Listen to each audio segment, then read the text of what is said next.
This is an untold story, which is the reason that I wrote this book.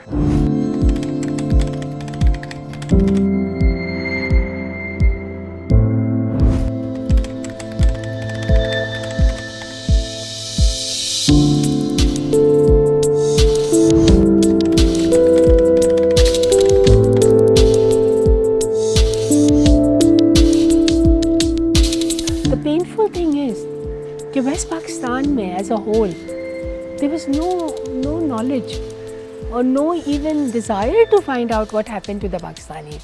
हमें ऐसा लगा.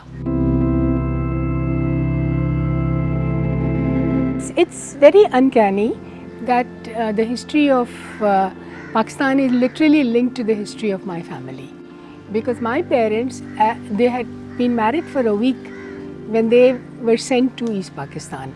So they arrived in 1947 literally on the behest of the new Pakistan government, because my father was an engineer, a telecommunication engineer, and he was sent to East Pakistan to set up the system. So we grew up in a household where we would constantly see this tussle in my parents between bringing us up with a pakka Angrezi upbringing and my mother saying कि no, we had enough of the British, we threw them out and let us not adopt their means, it's our culture which is superior. My mother was a fantastic storyteller.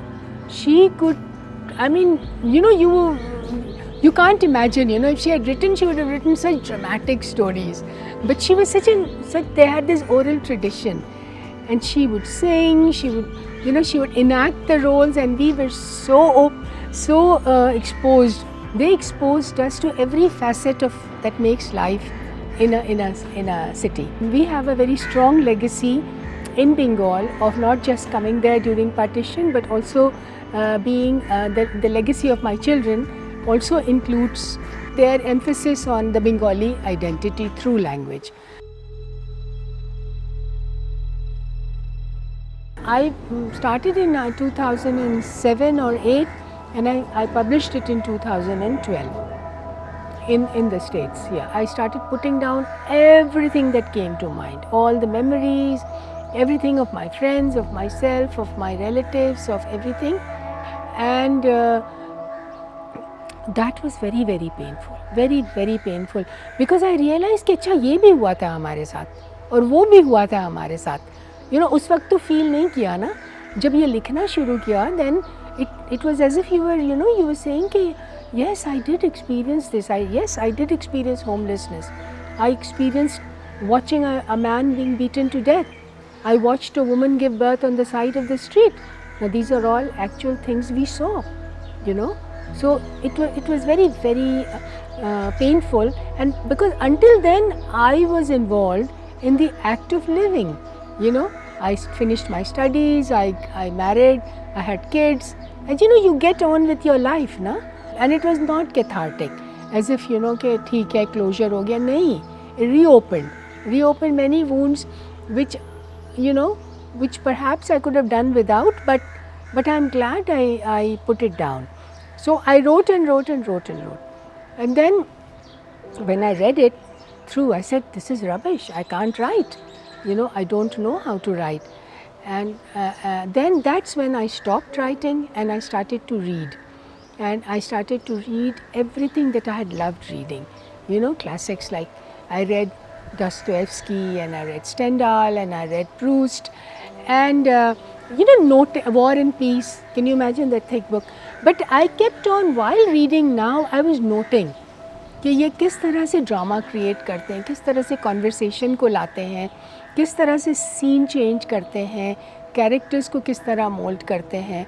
तो I was also learning. Then I went back to writing again. And that's when I said कि I'm not going to put it as a memoir, I'm going to put it as fiction. Because in fiction I can bring in a lot of the other stories and make it part of that plot. And the surprising thing was that while I was in New York, I met all these friends who I talk about in the book. Because the largest number of Bangladeshis outside Bangladesh live in New York. So you sort of connect and pata chalta idhar se udhar se, I reconnected with them. So this book also brought me in touch with all my past friends, and we had moved on, of course. There was no bitterness, but I realized that they did not know my story. Nothing, they had no knowledge. So when my book was published, I had all these friends who wrote to me and talked to me, and they said, please forgive us. We did not know this had happened. My audience were my 2 daughters. I wrote it for them as their legacy, that although they knew a lot about it from what we say and what Masood told them, and Masood's sisters and brothers and my sisters and brothers, but I thought I should explain in detail, so that they were my audience. And because they were my audience, I left out a lot of things. People like us who were Urdu speaking, we were put in camps. We were known as Pakistanis, who had somehow collaborated, but we had not. A vast majority of us had not. But there were some who had become Razakars, who had sided with the army. And the killing of the intellectuals, which was the most egregious thing that could ever have happened.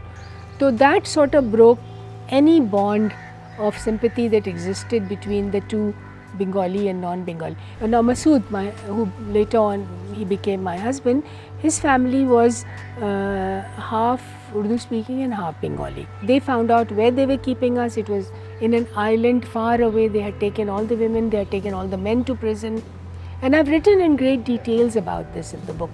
And we were rescued, and we could not have been rescued if it wasn't for Masood and his affiliations. And eventually then we informed the Red Cross, I informed the Red Cross कि ये हुआ है. The Red Cross had no inkling. The Red Cross were told that these are women who were raped by the Pakistan army, so we are taking them to a sanctuary. It was me, my mom and my sister Parveen. वो जो active dispossession था ना हमारा, जो we were taken out of our homes and we had nothing. I didn't even have my chappals on. I was barefoot to that extent, हम तो privileged थे, मगर तुम सोचो कि उनके साथ क्या हुआ होगा जिनके पास कुछ नहीं था. तो जो डिस्पोजेशन का जो एक अमल था ना, जो हुआ था, बेदखली जिसको कहते हैं, टोटल बेदखली, कि वो घर तो आपका है ही नहीं, मुल्क भी आपका नहीं है, आपने ज़िंदगी वहीं पे स्टार्ट की, ज़िंदगी गुजारी, और वो कुछ भी आपका नहीं है. You are finished, you are gone. And I remember the bus ride from where we live to the camp. And it was all strange. I used to go take that route, but it was all strange to me, कि क्या हुआ. And that feeling of intense dispossession made Parveen so against dispossession and eviction. तो उसका जो जुनून होता था ना, जो चढ़ता था, वो उस वक्त होता था when she heard कि किसी को evict किया गया है. जैसे अभी जितने evictions हुए हैं ना कराची में, हम लोग उस दिन बात कर रहे थे कि अगर परवीन होती तो ये शायद कुछ ना कुछ हल निकलता इसका.